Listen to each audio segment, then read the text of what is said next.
started to greatness. Now look at my life, man, it's looking amazing. Hey guys, if you didn't know, I was born in Nigeria, Lagos, Ikorodu to be precise. And in 2003, when I was 10 years old, my mother said we are going to London, and I found myself here. So first of all, we all know that there's a big difference between Nigeria and London, but I'm just going to cover some of the parts that I felt like were just like wow, especially for a 10-year-old moving countries. So I'll start with the first thing, taking the flight for the first time. I've never been on a plane before. Oh my god, I didn't know what ear popping was, all that stuff. I didn't know what that was. That was such a painful experience. Now obviously on the flight you just know that you just do that and you pop your ear, but I did not know what that was. And I was traveling with my auntie, so that was so weird because I couldn't really tell her that, auntie, there's something wrong with my ear, or what do I do? What's that about? Anyway, secondly, about the ear again. You know when the cold catches you? If you have experienced cold and your ear did not freeze, you have not experienced cold. Now, anybody that's experienced cold will tell you how your ear freezes. You know that pins and needles, you get your ear. I don't know, I think it's the ear is so tiny, the pain. And I never knew what it was. I just knew my ear was hurting me so much. It hurt me all the way from the airport. It hurt me into the house that we went to live at. It was just painful. But obviously with time, I learned to realize that when I was warm, the pain wasn't there. When I was cold, the pain was there. So it's the cold that was causing the pain, obviously.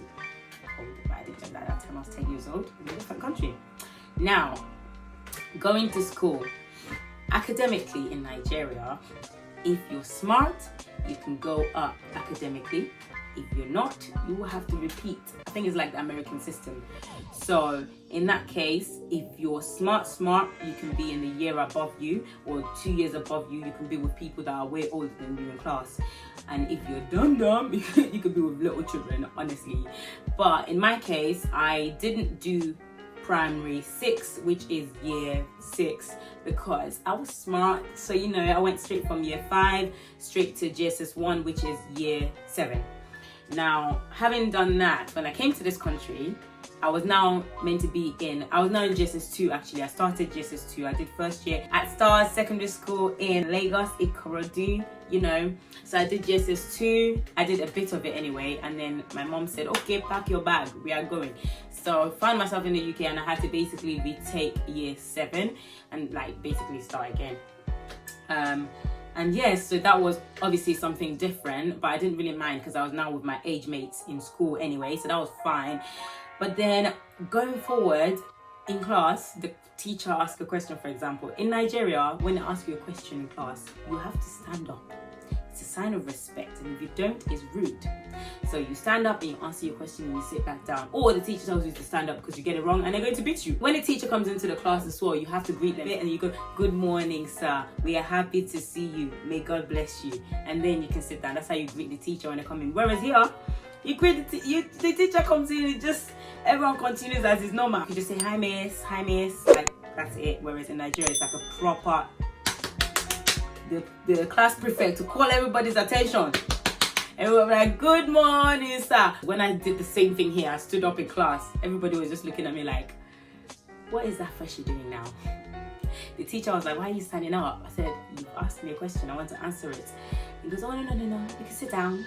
That was very awkward, but yes, I sat down and I realized nobody stands up to answer questions in this country. Okay, less work for me to do. And I don't have to stand up to greet a teacher. Less work for me to do. It's okay. Other thing is assemblies. I noticed that they didn't have that morning assembly, whereas in Nigeria you have a morning assembly. You have to rush to get to school on time because if you're late, they will just put you in front of the assembly and you will get beat for being late or doing the wrong hairstyle or having a dirty shirt or having your shirt wrinkled. So guy, Nigeria was more militant. My school was anyway. I don't know about now, but at that time it was so militant. You had to make sure everything about you was on point before you came to school and you were early enough to get into the assembly line on time. Whereas here, it was just, we had like Monday in the assembly hall and then that's it. Whereas in Nigeria, it was also outside, but the weather was normally nice. So I don't think we actually had a bad weather assembly, but I don't recall. And another thing that was big for me, guys, I'm coming from Lagos. I'm a Ikorodu babe. Most Ikorodu babes have accent, or they get H factor. I had a strong H factor in my life.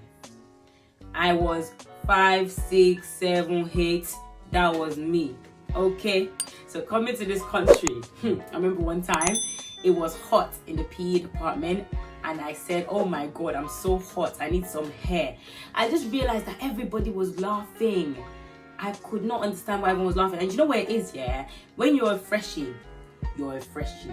When you're a freshie, you don't even know that anything you're saying is funny. You just know that everybody's always laughing at you. You're just thinking, like, okay, I guess I'm funny. You know, you're not even trying to be funny. Everyone's just laughing. But, you know, like now I actually have to work to be funny. Back then, I didn't even have to work. Like me saying, I want some hair. Obviously, guys, now I want to eat food. I'm going to heat my food. See, we have practiced the H and the E, and we now know the difference. But back then, orange, hi, I was Bobrisky's sister. Oh my god, look at that. I remember one time I was in class and my teacher pulled me to the side to teach me how to pronounce the. Me, as a Niger babe, like I said, for sure, Ikorodu girl, I was saying, D boy, I am going there. So now, somebody is trying to say, I should say the. What is the? So me, I'm there like, the. So I eventually got it, because obviously now I can say, the boy wants to eat some rice. You know what? We are packaging. That all took time, sis. You tried. But yeah, that was all part of growing. That I felt like it was a big transition. Literally learning the accents, learning how to pronounce certain words, not saying umbrella, saying umbrella, you know, making sure that you're using the right tonation and the right accent and the right, you know, not putting H in front of everything, la-di-da. Because guys, listen, it's not easy work.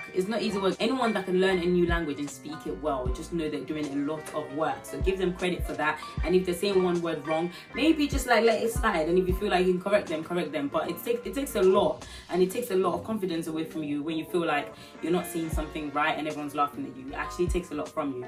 That was that. And then these people are trying to teach me how to pronounce Nigeria. Okay? So when I got here, if you ask me where I'm from, I'll be like, I'm from Nigeria. Where are you from? Nigeria.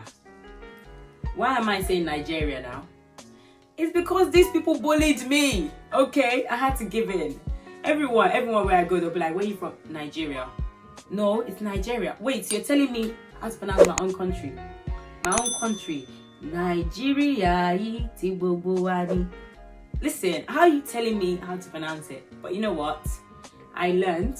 I adapted. I was bullied. Now I'm saying Nigeria. But you know, if I'm speaking to a Nigerian person, I think I would say Nigeria. But if I'm speaking to a British person, I think I'll say Nigeria. Just because if you're in France and you're speaking French, you're not going to say Nigeria. You say Nigeria. So if you're going to speak with one accent, then do it properly. If you're going to speak with the other accent, and if you've got it all jumbled up, then well, I can't come and kill myself. But this is my own experience, Sha. So one thing that actually helped me get street cred in this country was Styl Plus, guys.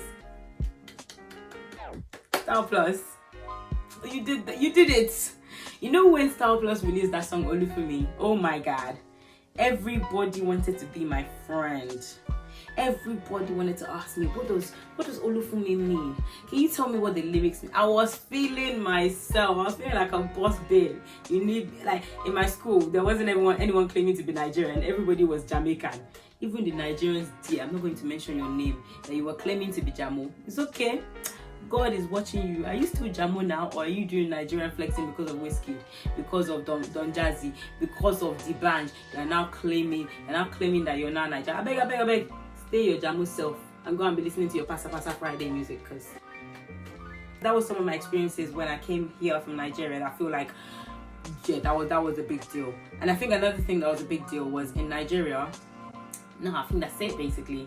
I think that was it. Oh my gosh. So I'm a Muslim, right? So that's not even a thing. These points are some of the things that I noticed that I was like, whoa, okay, I have to change my whole life to be in this country. but it was fun. I can't lie to you. It's been an experience.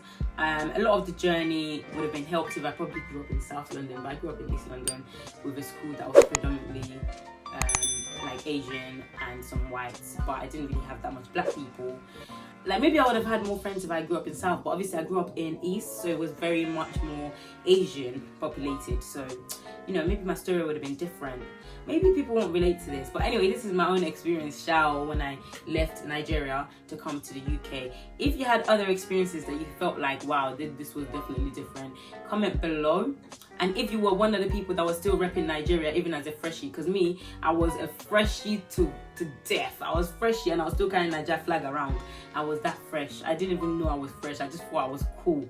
You know, as far as like being Nigerian was a cool thing from day, you know. Obviously we have our complications, we have our issues, but at the end of the day, that's what I know. That's my country, and that's the place I love. That's where I feel like I'm at home. Sometimes I feel like I'm at home here too, to be honest. I mean, that's the other place where I feel like I'm at home, and you know, I'm around people that I can relate with. So I still see it as my country, and it is my country, if you get what I mean. So like, if you're one of those people that you still kept, you know, true to your Nigerianness and you never try to be Jamo, then leave a comment below. Show yourself. Naija for life, you get. But if you're one of those people that were claiming Jamo, you need to just leave comments. Just leave comments and just tell us your own experience from transitioning. And if you transitioned from Nigeria to the UK or from the UK to Nigeria, share your experience. What was different? What did you like? What did you find absurd about this country? You know, let us know, let us talk, let's have some laugh. This has been so funny. Going through it at that time, I feel like I just didn't actually realize a lot of the things that people were talking about. But looking back at it, I can see it, and it's just so funny because, man, I don't try for this country. But now, you know, I can embrace my Niger accent. I'm even trying to do my pidgin English again, you know, I'm working on it. And I'm just so happy that we've grown as a country, as a nation, as the human race, in terms of like being more exposed to other people's culture and loving it and finding parts of it that we love. Like now pidgin English is a thing, you get. Oh boy, where do they speak if you don't speak pidgin? So, you know, I love it. Anyway, thank you so much for watching, guys. As always, please feel free to subscribe, comment, like and share with your friends, and I'll see you in my next video. Bye guys, love you. I got the girls going wow, wow, wow.